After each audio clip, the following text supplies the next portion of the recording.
So the next model is the drama triangle. This is by Stephen Cartman from 1968.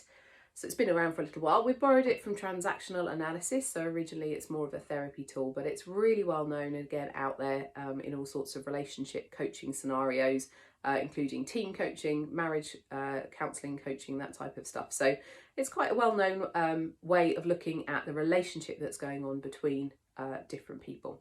So on the triangle, we'll look at the top triangle first on your card. So what happens is you've got three roles that are playing out in relationship with one another. So first of all, let's talk about the victim. So the victim is feeling like they are a little bit disempowered. They don't feel like they have any agency to get anything done in the world. They're feeling a little bit lost and confused and like they can't do anything about it. So each victim will try and find something to help them out of this kind of state that they're in. So they'll turn to someone else who might play the role of the rescuer. So the rescuer or the hero is about somebody who is wanting to fix the situation. They want to step in and support and help and make everything okay. And they're kind of coming with this kind of undercurrent of, I'm okay, but you're not okay. You're the victim. I'm okay. I'll help you, I'll make all of this stuff all right for you.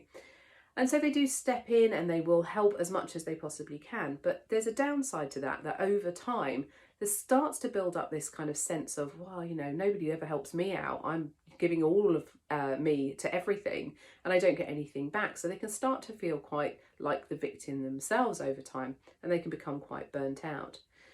So what can't happen then, or instead of that, we have this other corner where we've got the bully or the persecutor. So somebody who is taking the role of just going, well, you should just get on with it. Well, you should just crack on. Why aren't you doing it for yourself?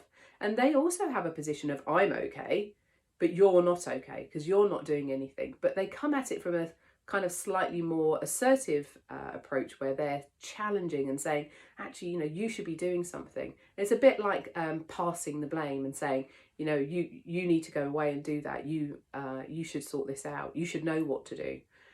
So this kind of dynamic is kicking off between the three different roles. But actually over time, what happens is that everybody ends up feeling like the victim. They all feel like the rest of the relationship is not really supporting them. So we all end up in a bit of a bad victim space. So there is an alternative to this called the empowerment dynamic, which is a shift from Stephen Cartman's model to something that feels a little bit more positive. So what we do is we shift the victim from feeling like they can't do anything about anything, I'm not okay, everyone else is okay, but I'm not okay, to actually, I am okay, I can do something here. So they're going to focus more positively on how they can create something new. What is my opportunity? What can I do instead of what I can't do? We shift the hero, the rescuer role into being the coach. So instead of going, I'll fix it for you, they go, what support could I offer you to help you fix it for yourself? So they're beginning to encourage that victim to be able to sort of shift into the co-creation by saying, how can I help you? What could you do? What could you try out? What could you experiment with? So they're shifting into the coaching space. They're not jumping in and doing it for them. But the undertone is, you're okay and I'm okay. I trust that we're both okay. So I know that you can make this work for yourself. So they're not playing into this kind of victim mentality. And the persecutor or the bully can actually shift and reframe to being the challenger. So they can be going, well, what have you tried? What have you done so far? What's working for you? And they can do that more kind of challenging role without the kind of like blame that comes across from persecuting someone else and making them feel like they're not okay. It's a position of saying, I'm okay and you're okay, and I'm challenging that you are able to do this. Okay, so we've got this kind of victim mentality shifting from the more kind of negative tone to a reframe to a more positive, creative coaching kind of tone.